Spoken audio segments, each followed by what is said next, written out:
So what's going on YouTube? Welcome back. Hope everybody's good.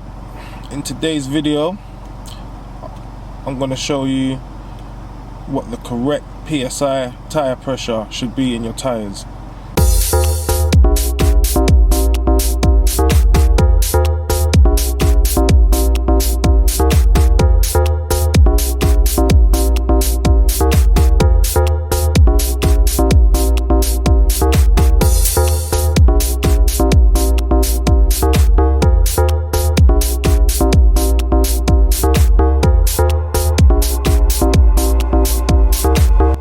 So what's going on YouTube? Welcome back.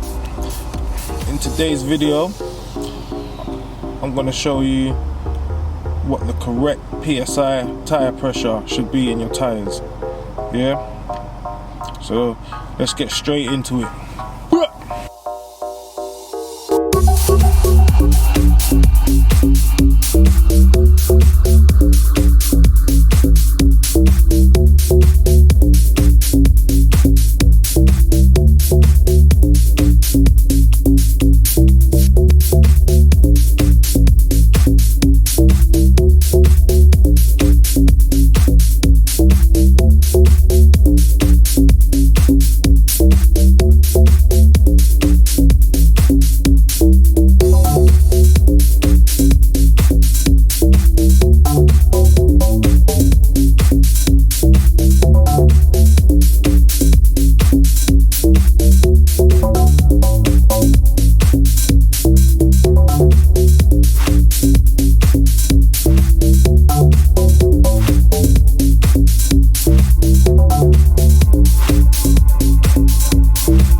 Alright, so let me show you what the correct tire pressure should be in your tires.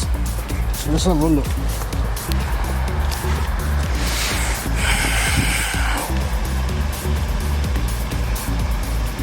Okay, the front tire should be 38 psi. Yeah, the back tire 35 psi.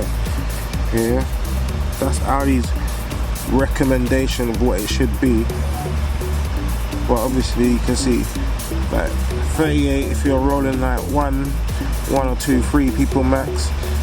If you're rolling that full car loaded up, front should be 42, back should be 42 as well. But I think I'm gonna go with the first one today, so 38 on the front and 35 on the back, because I rarely drive this car, and when I do, it's either me or my missus together or whatever, or if I'm with my mate or whatever. So yeah, that's what I'm gonna go for. 38 on the front, 35 on the back. Let's go. Alright guys, at the petrol station now, I'm ready to put the air in the tires, but obviously what guys did, taking years. But yeah, let's get it. Finally we get to get the pump, so we're going to do 38 at the front, 35 on the back.